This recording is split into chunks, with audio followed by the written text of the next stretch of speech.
Setiap hari setelah bangun tidur, selain kita bersyukur untuk hari yang baru, kita selalu meminta rezeki yang cukup kepada Ilahi. Rezeki itu bukan hanya berupa uang atau materi. Rezeki bisa berupa kesehatan, kebahagiaan bersama keluarga, ketenangan hidup misalnya. Tapi kali ini kita akan membahas rezeki yang seret.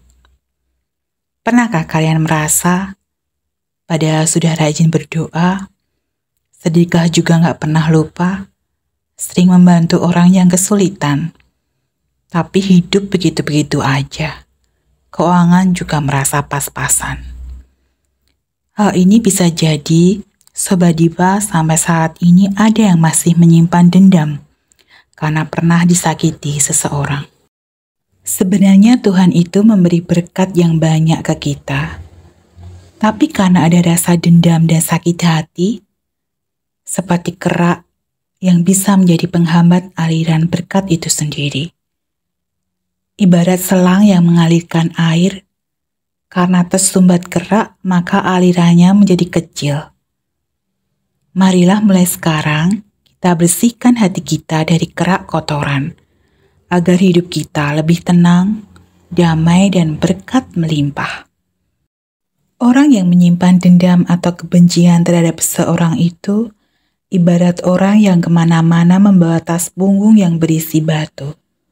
Semakin banyak orang yang dibenci, semakin banyak pula batu yang ada di dalam tas. Semakin besar rasa benci terhadap seseorang, semakin berat pula beban yang dibawanya. Bayangkan, jika kalian kemana-mana harus menggendong banyak batu yang besar-besar.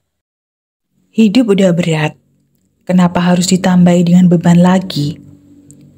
Buang batu-batu yang kalian bawa kemana-mana itu. Kalau sulit, paling nggak mulai dari sekarang, buang satu demi satu. Lama-lama kan bebannya enteng. Buang rasa dendam, rasa benci, sakit hati dalam hidup kalian. Pasti hidup kalian lebih ringan untuk dijalani. Masih sulit untuk mencoba mengampuni? Aku punya cerita. Suatu hari ada ibu-ibu sedang menunggui anak-anak mereka di taman. Ibu-ibu itu sibuk ngerumpi, sedangkan anak-anak mereka asik mengejar kupu-kupu dengan jaring, berlarian ke sana kemari. Tiba-tiba ada seekor kupu-kupu yang hinggap di kepala salah satu ibu. Kontan anak-anak tadi tanpa pikir panjang mengarahkan jaring ke arah ibu itu. Kalau mau dibilang sakit, tentulah sakit kepala si ibu itu. Ibu yang lain basa-basi minta maaf kepada ibu yang kena pukul tadi.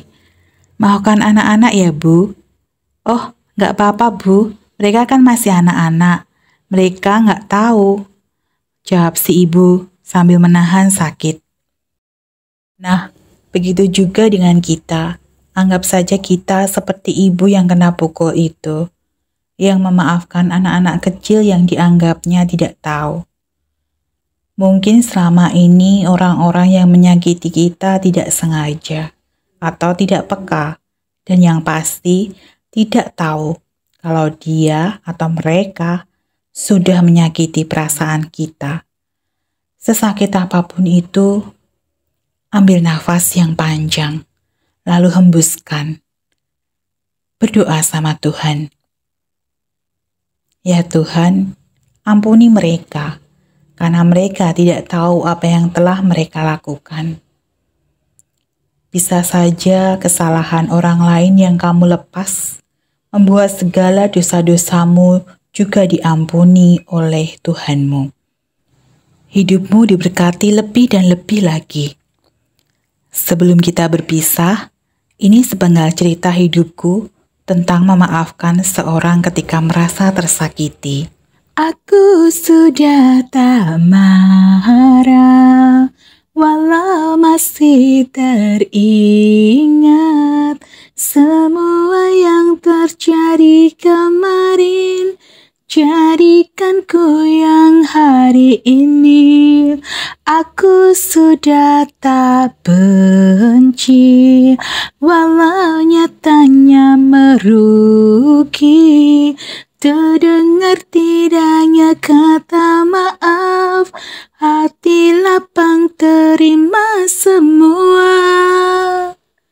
Akan ada masa depan bagi semua yang bertahan.